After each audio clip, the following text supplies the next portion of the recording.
Bismillahirrahmanirrahim. The poem that I have from Dr. Allama Muhammad Iqbal today, its title is Gila. And Gila in Urdu, it's a Urdu word and it means complaint. Okay, so Iqbal has lots of complaints, and I'm not prepared, I must admit that, okay, to talk. I haven't read even carefully, this Nazm. So I'll just say it, whatever comes in my mind. And I am, so we've read news, so what is going on, around the world. So we know what's going on. So it has, I'm hurt, and I always feel hurt whenever something like this happens to anybody, in any part of the world. And so I have complaints too, okay? So if I am going to translate this Nazm, when I say that I'm going to talk about it and I'm going to translate it, this does not mean that I am something, so I'm like a knowledgeable person or I am like expert on Iqbal. Literally, I am nothing. And I don't have access to Iqbal, you know what I mean. Okay, to know somebody, you should be at his level, okay, or he should be right in front of you and he should be telling you from his heart, that's what I mean, okay. But I don't have any access to Iqbal, okay. I wish he was here and he will shake hand and he will tell me that, this is what I meant, not the one that you are preaching. Okay. So, but when I translate Iqbal, so I put lots of me, so my experiences in there, and that's what I want you to understand this, okay? When I say Iqbal says that, so maybe it's not Iqbal, it's I am putting my words into Iqbal's mouth, okay? So, there is this complaint, and Iqbal has complaint, but I am going to present it in my way, so I am a human being, My name is Habib Rahman and I have spent a life and I have my own experiences. And when I read Iqbal, I find myself, those words, they kind of, they touch me, so I kind of feel connected to those words. And that's why I like to share Iqbal. So, as I said, I'm 41 now. So I spent 25 to 26 years of my life in Pakistan. I'm a Pakistani national. And then I moved, I would say I was moved out, forced out basically, we don't have any option there, okay. You complete your education, you have the highest degree that you can get from there, and then you don't have jobs anymore, okay. And then you belong to a family, like you don't have a big brotherly, okay. You are 4 generations of mine, they were like one person, one family member, and so we don't have uncles and aunts and, those extended family members. I don't have those. So, and then they were poor people, teachers and all those, so poor people. So if you're poor and you don't have an extended family and then you complete your education and you don't have jobs, so there is no option left. All you do is you apply somewhere, to get out of that country, my beloved country. So I got to go to Germany for education, and then I came to US, married, and I came here. And so I'm a Pakistani national, I'm a US resident, I live here and I work here. I completed my highest education from here and I am in academics, I teach chemistry. And but I went through experiences, okay? And I want to relate this Nazm, and I would like you to comment on this. So as I said, my experiences are that if you are poor, you belong to a family that's not well off, and then you are then you are educated, and then you don't have an extended family, then you struggle in that country, okay? And we Pakistanis, okay, so there are a few questions that we Pakistanis have, and I get those questions all the time. So those questions are that if I am so much concerned about Pakistan, why don't I come back to Pakistan, okay? The other thing is that why do I speak in English, okay, when most of the Pakistanis speak, Urdu language, they understand Urdu. So I want to comment on these because I got these comments and I know that these are the feelings, okay. So why don't I come back to Pakistan? I want to, and inshallah, so what I believe in, I have learned my religion over the years, okay. So I'm born as a Muslim, but we don't practice Islam, okay. You should agree with me on this. So then I moved to Germany. I learned a lot from there, okay, education and more than that. And then I came to US, and that's where I got my highest degree, and that's where I got introduced to my own religion, Musliman, okay. So I got in touch with Quran and in touch with Allah Ta'ala. we all have inner, connection with Rabb Alameen. So that's why I'm here. And my belief is that if I am, or if anybody is in a given position, he is there or she is there by the izn of Allah. Okay, so Allah Ta'ala wants that person to be there at that moment. Okay, so if I am here, so my Rabb wants me to be here. So when he decides for me to change my, wherever I have to go, I will be there at that time. Okay, I firmly believe in this. Okay, and the other thing is, why do I speak English? Okay, well, most Pakistanis like to speak Urdu. The thing is that I'm not good at Urdu even, I'm not good at English even, and I don't claim to be, a perfect, I'm not a Urdu language person or an English language person. I would admit gladly that I started learning my English, and we most of us, we do the common people over there, students. We start learning English at the age of, 6th grade maybe, start learning ABCDs at that time.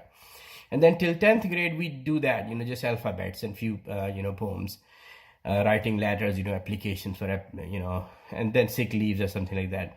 And then we go to the college, and that's where we find all our books in English. And then we are told that memorize paragraphs, because that's what will be in the question, okay? And then we start memorizing English. It's not that we learn or speak English, we memorize English. And then, okay, so then a person gets out of the country, and we don't speak English, in my community, in my, the most common people, they don't speak English there. So then I went out of the country, and that's when I started learning English, okay? And now alhamdulillah, I'm kind of better. I'm not perfect, but I can make my point. Okay, so why I chose English and why I'm not doing it in Urdu. And I'll change back to Urdu, inshallah, at some point. But and here is a very important point, and may Allah protect me from saying something that, is my own creation, came up from my own self, So what I am convinced is, and what I see is that those people, the Urdu speaking people, those who understand and speak Urdu from Pakistan, unfortunately, they had more than 70 years to study Iqbal if they wanted to, they had studied. And people have spent lives, studying Iqbal. So, but what I see is mostly Iqbal is about, lectures, so you have lectures and, music, and you sing, and then, sometimes we feel like, oh, let's read this sher of Iqbal. It's awesome sher. Okay. So basically it's all about understanding what Iqbal is, and not for everybody. For most of Iqbal lovers, it's basically few nazms and few ghazals that we read, and that's what we listen. The more interested one will be interested in, reading his books and going to meetings where you have discuss Iqbal, and that's it. Okay, there will be people who will be working on the amal part, but I'm not connected to anybody, frankly. I'm not connected to anyone at all. But I believe there will be people who will be working on the action part, the amal part of Iqbal. Okay, so basically we had enough time, but we could not, unfortunately, convert our Iqbal's understanding into action, because what Iqbal is saying, it's not just the words, okay? There is a amal behind, okay? So a person has to transform himself, and then as a whole the society has to transform, and we have badly failed in that, okay? And it's my fear, and I'm convinced that the responsibility of making this changing our society, this has been transferred over, it's moved on to the other shoulders, to the shoulders are of next generation, okay? And we know that our next generations, 1 or 2 or 3 more generation, they will all speak English, okay? Most of them, 70-80% will start speaking English. They will be comfortable with English, not with Urdu, okay? And we can see that we like to have we want to have our kids in English medium schools. Okay, so that is why I chose this. I don't know, I'm not perfect in English, but I'm trying to, whatever I know, I'm trying to explain it in my English, so that maybe someone from my kids, I have 2 daughters, and I don't know, I'm not sure if they will speak Urdu. I wish they would, but they won't. Okay, so they should know like what their dad was doing, okay?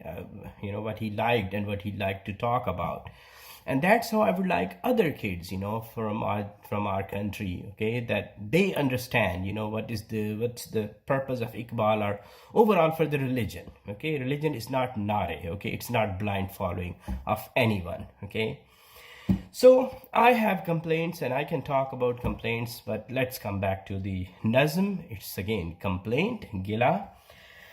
And Iqbal's complaint, he lived at a time when they were India, united India, and united, it was never united, and we are never united. The whole continent is never united, okay? It's a myth, and that we were one at one point. There was no one, okay? So, but Iqbal's audience are the whole Indians, okay? All of them. So I'll just keep his words, okay? Maloom Kise Hind ki Taqdeer ki ab tak Bechara kisi Taaj ka Tabinda Nageen hai. So, who knows about the destiny or fate of this continent, okay? So there are, how many? 2 billion people living in this continent, okay? More than 2 billion. And we don't know about their destiny. What can happen to these people the very next day? We don't know about that. It can change, and we have seen that. It can change very in short time. So Iqbal says that I don't know what's the fate of this region, what's the fate of these people.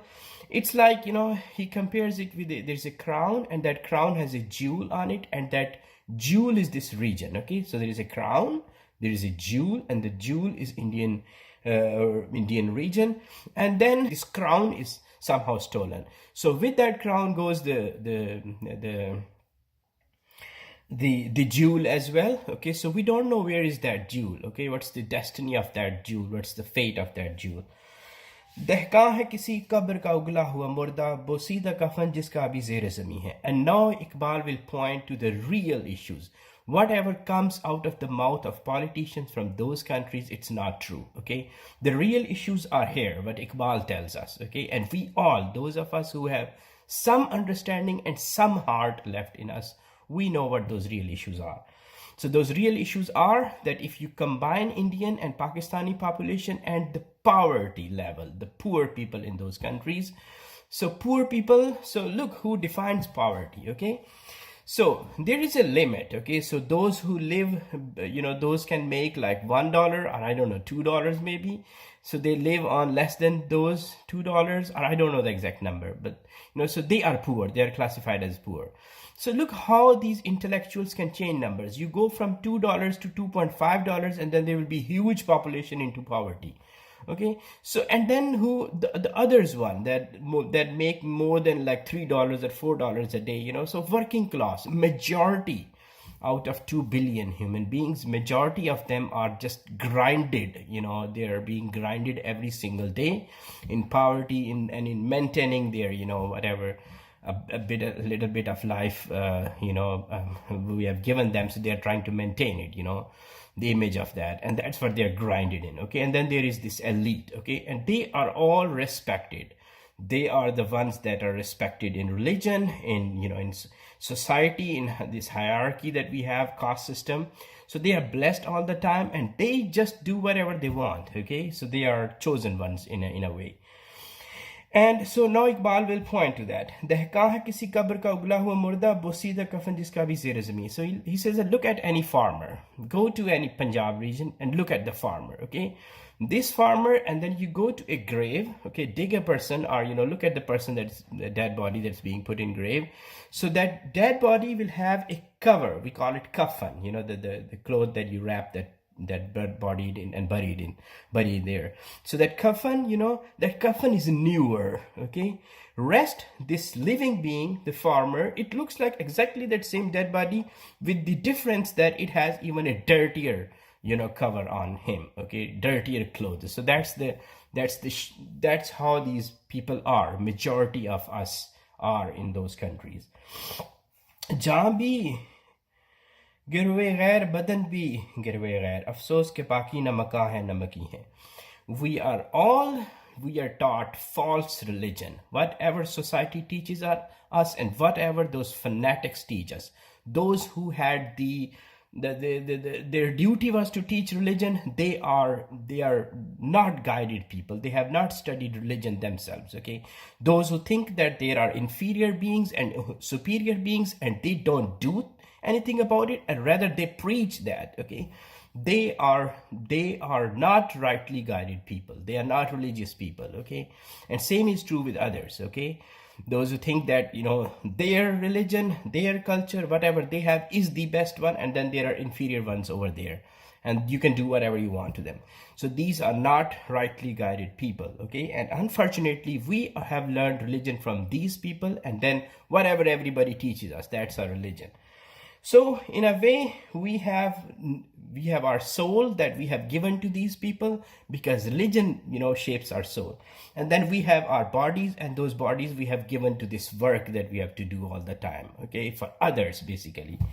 So we don't have a country, we don't have a space to live in, and there are no living beings, you know, in that region, okay. Na Makan hai, na Makeen hai. Okay, so the freedom that we have, what freedom we are talking about, you know? There's no freedom. Yourap ki Ghulami pe Razamand hua tu, mujhko to Gila tujhse hai, Yourap se nahi hai. So then people say, and I get those complaints, and I have heard those words that, you know, when you talk about Pakistanis, you use words that are very, you know, very strong words you use when you have to hit at fanatics, the religious fanatic and nationalist fanatics. But when you have to talk about European people or American or the society overall or their politicians or their, then you use kind of softer words, okay? Your tone changes, okay? So here's my reply, and I'm not going to reply. This is Iqbal replying to you, okay? So it was your duty to bring changes to your society. You, and now I'm particularly talking to Pakistanis, okay? You believe in a religion, okay? We all believe in religion, but you claim to believe in a religion, and then you connect yourself to Zaat Paat ka Nizam, okay? You believe that there are inferior beings and there are superior beings. You believe that looking at skin color, you can judge the spiritual well-being of a person. You believe that the white color has this the spirituality in it, you know? So the spiritual well-being is reflected by the fair color. And then you preach it, and then you, like, you know, you accept it, you talk about it, you know, your media, your people, every single person of the society accepts this, okay? I will not accept this, okay? So why do I complain about others, okay? Others have realized this, and I lived here and I'm living here, and I have seen that people have changed, okay? They change over the time. I will talk about it inshallah in other videos, the problems that we have over here. But right now, what I have seen is that these societies, American and European societies, they have evolved. They have made laws, and those laws, you know, you cannot discriminate people at the lowest level, okay? Common people, there is a respect. Everybody greets you with a smile. If somebody has something in his or her heart, we don't have any means to know about that. And if they have it, you know, it's their problem, okay? Our religion teaches us that if I don't have something good to share, so I should keep quiet, okay? If I don't have something good to share. So yeah, so we have a creator, and he will decide among us that who was right and who was wrong. So why do I complain about others? I will complain all the time. I will complain about Pakistanis, because, you know, that's where I lived 25 years of my life, and I have all my complaints will be towards my society, okay? Because I want to, I don't want that my kids and my, you know, the overall kids, the next generation or two generation after, they have to go through what majority of us go through, okay, every single day. We have time on our hand. Maybe my generation, we can bring a change to ourselves and to the overall society. But I am, you know, this is the last one from Urdu speaking. Next, it will be, and I am proud that they will be, inshallah, they will realize the true purpose of religion. They will learn religion, they will learn science, they will learn how to live in a society and how to live in a bigger human communities. And then they will change their societies, and they will make this society, my society, you know, at a level that others will look at it and they will compare with it, okay? Inshallah.